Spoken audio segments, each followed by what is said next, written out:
Imagine planning your dream wedding, only for your own sister to demand she gets to walk down the aisle first. In a wedding dress. At your wedding. Sounds insane?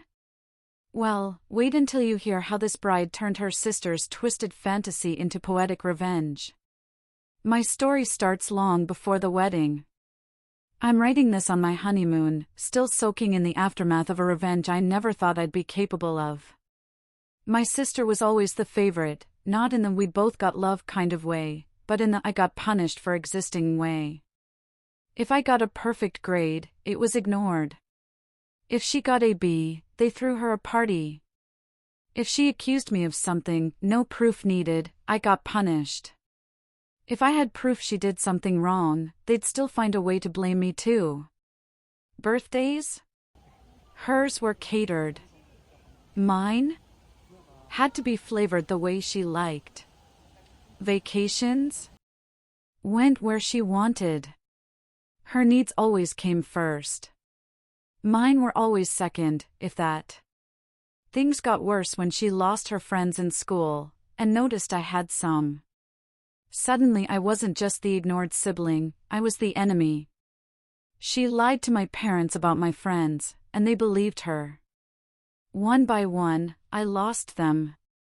The only escape I had were my cousins, who exposed my isolation to the rest of the family. My sister retaliated by switching schools and returning with more venom than ever. When I got a boyfriend, she flirted with him and then told my parents he had made moves on her. Of course, they believed her, again. My boyfriend was banned. I tried to keep dating in secret, but each time, she destroyed it. And my parents helped her do it. She got accepted to a below-average college, but my parents praised her like she'd been accepted into Harvard. They paid everything. When I asked about college, they said, "There's no money left. You should start working." I calmly accepted it. Not because I wasn't hurt, but because I saw it coming. I had already applied for scholarships behind their backs, studied in silence, worked in secret. And when I got accepted, with a full scholarship, I made it public, thanked them in a post, and dared them to stop me. That's when I met my now husband. The man who doesn't let things slide. The man who claps back, who sees injustice and plans revenge. We were complete opposites. I'm the silent sufferer. He's the make sure they regret it type. And for once, I had someone in my corner. When we got engaged, my parents demanded to meet him. He went alone, with a recorder hidden in his pocket, ready for anything. What he brought back wasn't just shocking, it became the perfect opportunity. My family offered to pay for our wedding, on one condition: my sister walks down the aisle, first. In a wedding dress. My husband didn't scream. He didn't argue. He smiled, played along, and said, "Let me talk to my fiancé." Then we planned everything. We manipulated them into paying for the most expensive food, flowers, decorations, by pretending to agree with their twisted request.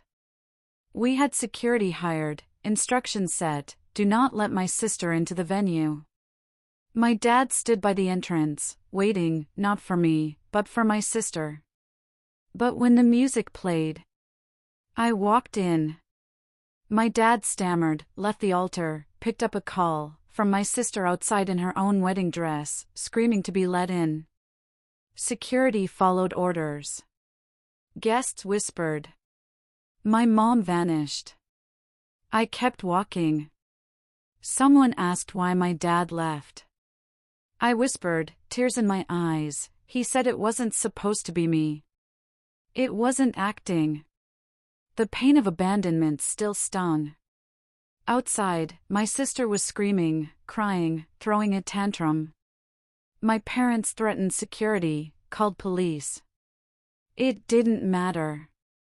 Guests recorded it. Confronted them. And when they blamed my husband, he walked out and said, "Show me proof." Of course, there was none. Because we planned it that way. They were ridiculed, humiliated, and finally kicked out. Inside, our ceremony was perfect. Our revenge was complete.